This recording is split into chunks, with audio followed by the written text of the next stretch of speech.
It's The Real News. I'm Aaron Mete. A military campaign against Burma's Rohingya Muslims has raised accusations of ethnic cleansing, even genocide. Close to 150,000 Rohingya have fled to neighboring Bangladesh since a Burmese military operation began 2 weeks ago. Burma says it's responding to an attack by Rohingya militants. But satellite images show villages burned to the ground, and there are reports of hundreds of Rohingya civilian deaths. A UN spokesperson says those who have fled face dire conditions. Some reported that their family members were burnt or shot or slashed to death. During their flight, many fled into the jungles or mountains, hiding and walking for days before they reach land or river and to cross the border. And some of them also told us that they've been walking for 3 days and they didn't have anything to eat. So other than the rainwater or the water on grounds. Speaking today, the Burmese leader Aung San Suu Kyi said her government is trying to address the crisis. We have to take care of our citizens. We have to take care of everybody who is in our country, whether or not they are our citizens. It is our duty, and we try our best. Of course, our resources are not as complete and adequate as we would like them to be, but still we try our best, and we want to make sure that everyone is entitled to the protection of the law. Suu Kyi won the Nobel Peace Prize for her longtime activism against Burma's military rulers. But those rulers are now her partners in government, and she's been criticized for failing to speak out on behalf of the Rohingya. I'm joined now by two guests. Dan Sullivan is a senior advocate for human rights at Refugees International, focusing on Burma and other areas affected by mass displacement. And Tun Kin is the president of the Burmese Rohingya organization in the UK. Welcome to you both. Tun Kin, I'll start with you. Can you talk about what is going on right now since Burma launched this military operation last month?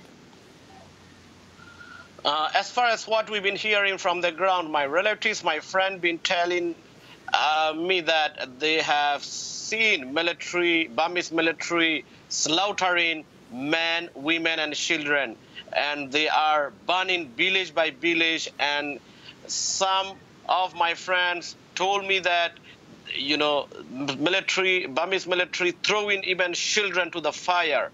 So according to our information, we received that at least 3,000 Rohingya been killed by Burmese army, and 180,000 Rohingya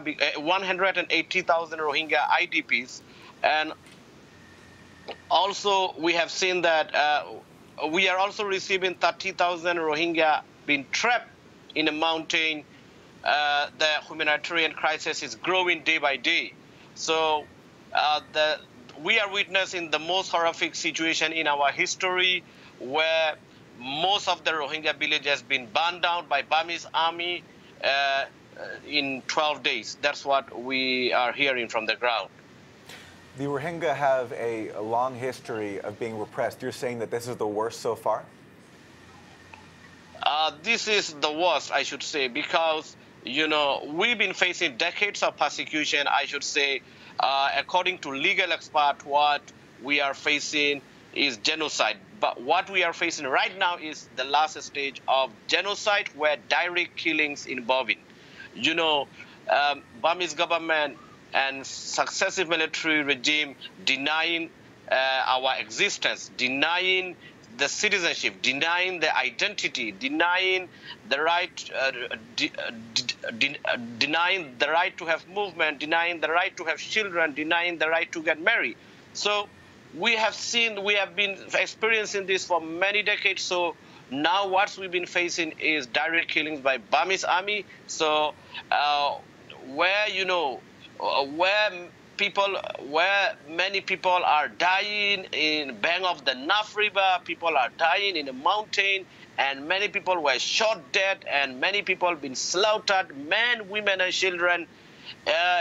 It's the most horrific situation we are witnessing in our history. It should not be happening in 21st century first place, you know, what we are hearing and we are seeing in videos from the ground. Dan Sullivan, before this latest crisis, this latest phase of this crisis broke out, you traveled to Bangladesh, you met with Rohingya refugees. Talk about their plight there right now and what they're fleeing from. Sure, yeah, and I actually traveled with Toon Kin, and we visited people who had fled from violence that had started last October. And already there was, the number of Rohingya who over the years have fled to Bangladesh to flee persecution is already in the hundreds of thousands. And now we've seen just in the last 2 weeks, the UN is reporting over 150,000 just in the last 2 weeks that are joining there.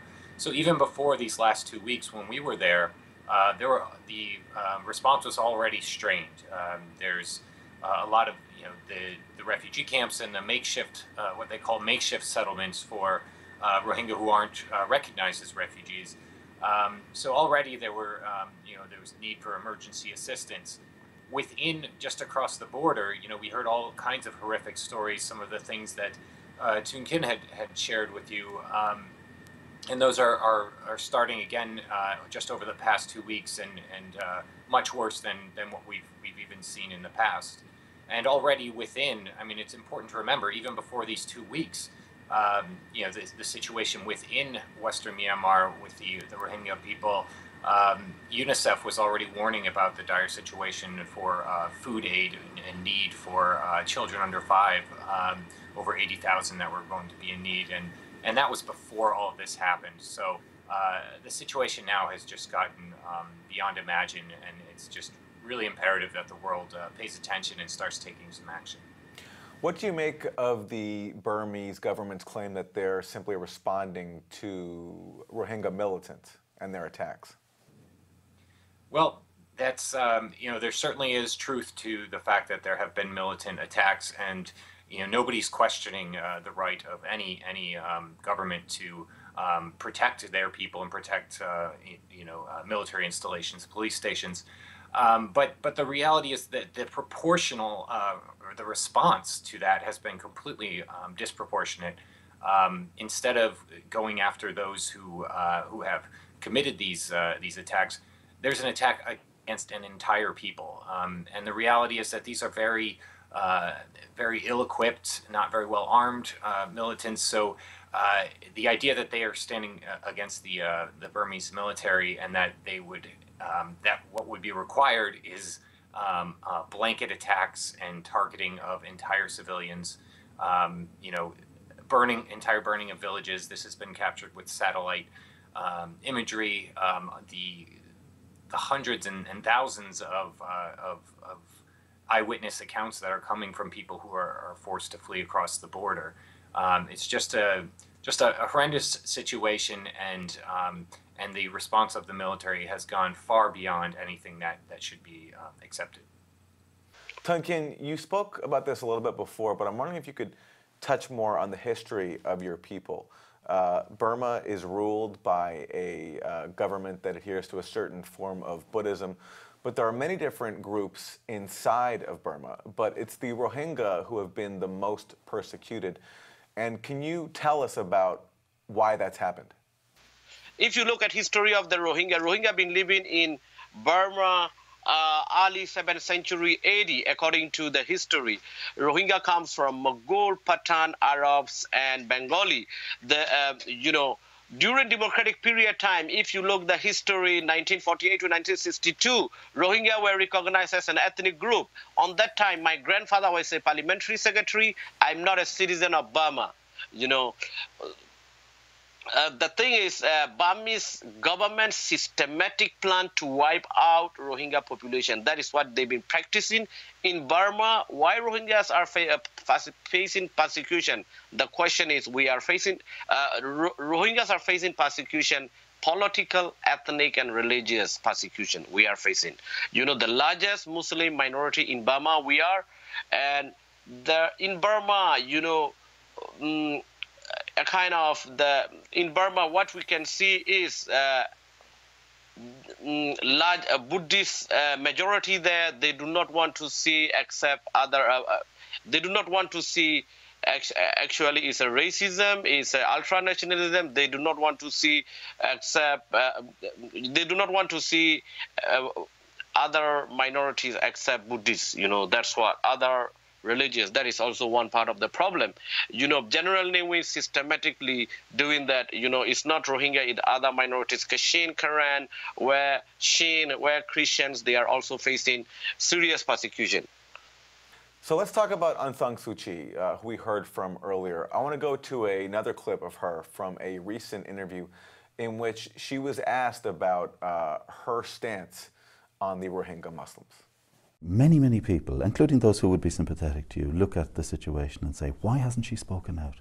Here's an icon of human rights. What do you mean by speaking out? Now, Fergal, this question has been asked since 2013, when the troubles, the last round of troubles broke out in the Rakhine. And they would ask me questions and I would answer them, and people would say I said nothing, simply because I didn't make the kind of statements which they thought I should make, which was to condemn one community or the other. So that's Aung San Suu Kyi. Now, she's well known for having resisted the military junta for years, won a Nobel Peace Prize for it.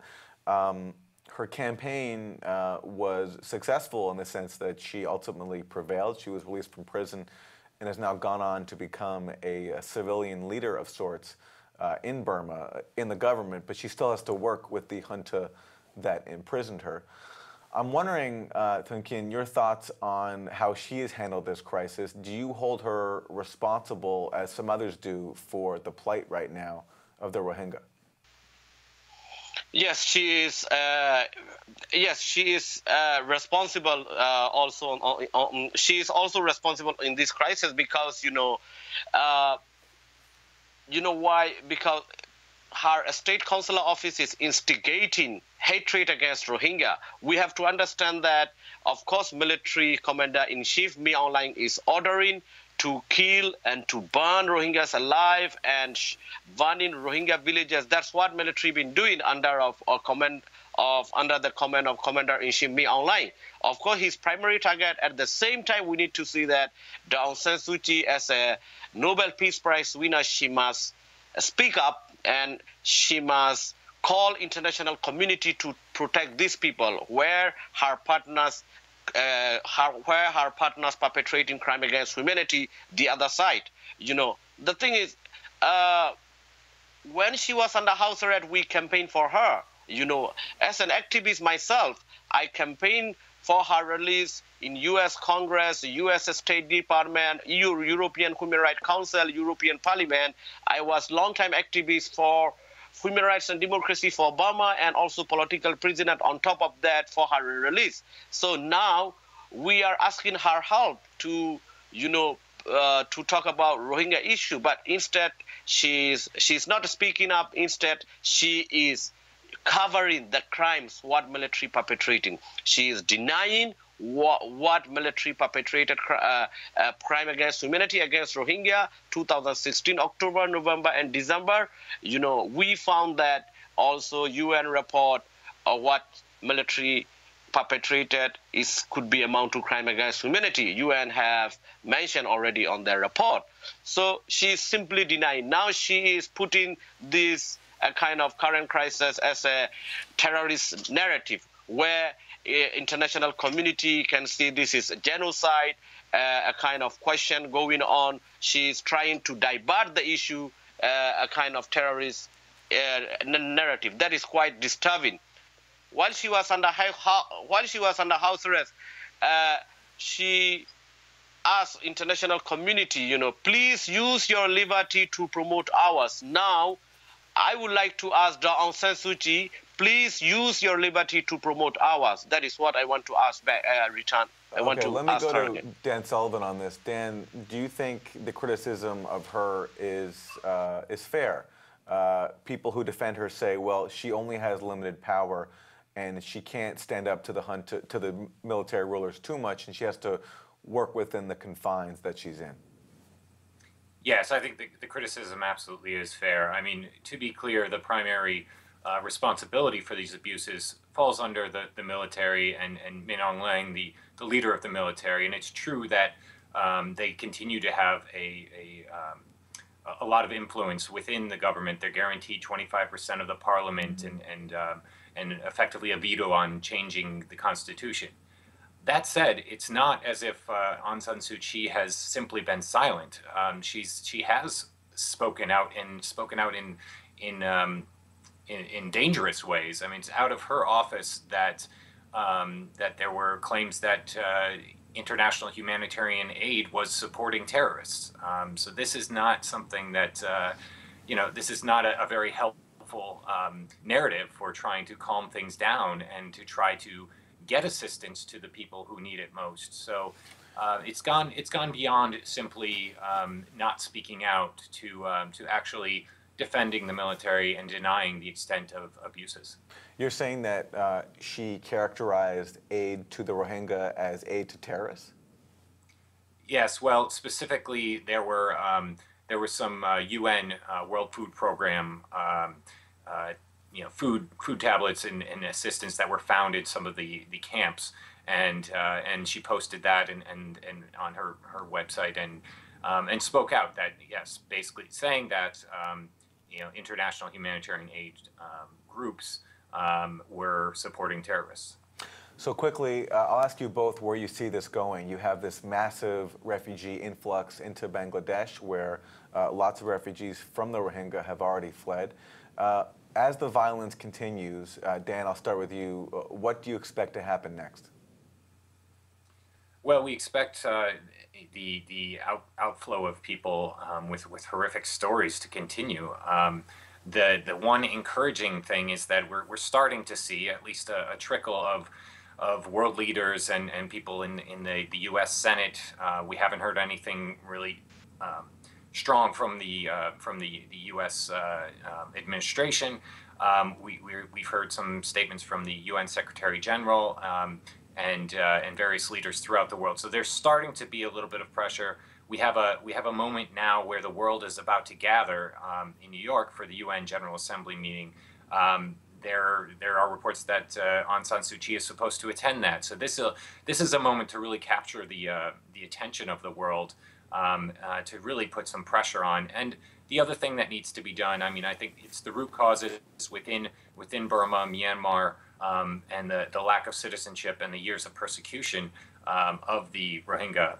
And obviously, in the immediate term, the attacks on civilians need to stop and humanitarian aid needs to get in. But also there needs to be assistance from the world to those who are gathered in Bangladesh. And the government of Bangladesh has taken in more than 150,000 and needs to keep borders open and keep aid flowing to those people. And Tun Kin, finally, we'll end with you, where you see this going next and how your community is organizing in response to the crisis. Well, it's been like 2 weeks now. We are trying our best to lobby governments immediately to intervene this issue. Where we can see now, top priority, we are requesting, appealing UN and other international bodies to pressure military commander-in-chief Mi Aung Hlaing as well as NLD leader Aung San Suu Kyi, firstly to stop these crimes, to stop genocide against Rohingya, what's been direct killings involving these days, and to also to pressure Commander-in-Chief Mi Aung Hlaing and Aung San Suu Kyi to allow humanitarian aid access and also international independent medias to see the situation. We have to leave it there. I want to thank my guest, Dan Sullivan, Senior Advocate for Human Rights at Refugees International, focusing on Burma and other areas affected by mass displacement, and Tun Kin, President of the Burmese Rohingya organization in the UK. Thanks to you both, and thank you for joining us on The Real News.